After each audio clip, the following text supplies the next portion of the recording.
নমস্কার বন্ধুরা, আমি মানস বিশ্বাস, দ্য বং ইন্সপিরেশন ইউটিউব চ্যানেলে তোমাদের সবাইকে স্বাগত জানাই।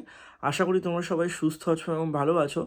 তা তোমরা একটা নোটিশ বিগত 2-3 দিন ধরে দেখতেই পেরেছো যে রাজ্যের যে মুখ্যমন্ত্রী শ্রী শুভেন্দু অধিকারী, তিনি কিন্তু রাজ্যের সমস্ত হাই পুলিশ কমিশনার এবং ডিজি সবার সাথে একটা বৈঠক করবে আজকে।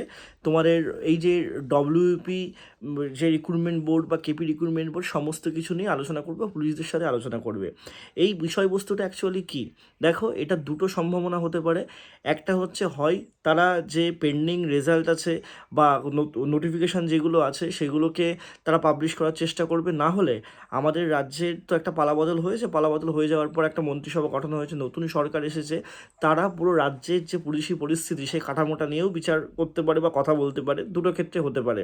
কিন্তু একটা জিনিস তোমাদের বলি যে আজকে এই জিনিসটা ওঠার একটা প্রবল সম্ভাবনা আছে পিআরবি বা কেপির, মানে পিআরবির দ্বারা তোমার যে পরীক্ষাগুলো হয়, কেপি হয়, ডব্লিউপি হয়, যত রেজাল্ট পেন্ডিং রেজাল্ট আছে সেগুলো যাতে দ্রুত বার করার একটা ব্যবস্থা, এবং তোমাদের প্রায় যে 50,000 শূন্য পদের যে ভ্যাকান্সি সেটা তাড়াতাড়ি বার করার যে ব্যবস্থা, সেই ব্যবস্থাটাও কিন্তু দেখা হতে পারে বলে জানা যাচ্ছে।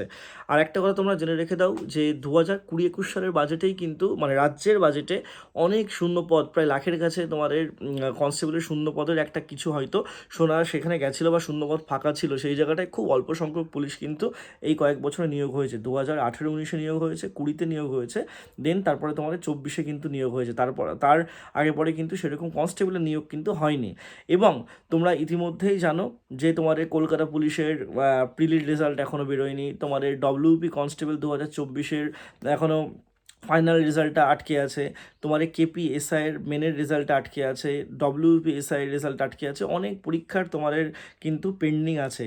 তা দ্রুত যাতে পিআরবি সেই জিনিসগুলো মানে ব্যবস্থা করে রেজাল্টগুলো বার করানোর, এবং নতুন যে মানে পরীক্ষাগুলো, অর্থাৎ তোমার WP constable, KP constable, WP SI, KP SI, আবগারি কনস্টেবল, সমস্ত নিয়োগগুলো যাতে পুঙ্খানুপুঙ্খভাবে হয় সেগুলো নিয়েও আজকে আলোচনা হওয়ার একটা প্রবল সম্ভাবনা আছে।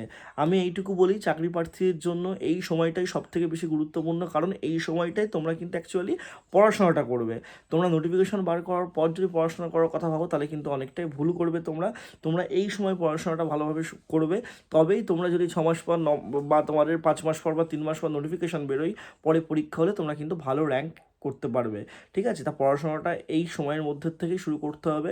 তা এইটুকুই তোমাদের বলবো। তা আজকে দেখা যাক তোমাদের কি তারা আলোচনা করেন। যেই আউটপুটগুলো পাবো সেগুলো তোমাদের অবশ্যই ভিডিওর মাধ্যমে শেয়ার করব, কিন্তু এইটুকুই জানা যাচ্ছে যে রাজ্যের যে পুলিশের শৃঙ্খলা ব্যবস্থা সেটা নিয়ে আলোচনা হবে, এবং তোমাদের এখন কি পুলিশের রিক্রুটমেন্ট হচ্ছে বা ভবিষ্যতে কী কী রিক্রুটমেন্ট হতে পারে সেগুলো নিয়েও হয়তো, বা কী শূন্যপদ কী আছে সেগুলো নিয়েও হয়তো কথা আজকে হবে। ঠিক আছে, এইটুকুই তোমাদের বলবো। আর যারা যারা আমার চ্যানেলে নতুন, তোমরা চ্যানেলটা সাবস্ক্রাইব করো। আর যারা আমার কাছে পড়তে চাও, এককালীন 1000 টাকার বিনিময়ে আমার কাছে কিন্তু পড়তে পারো, প্রত্যেকটা সরকারি চাকরির জন্য, রাজ্য সরকারের এবং কেন্দ্র সরকারেরও।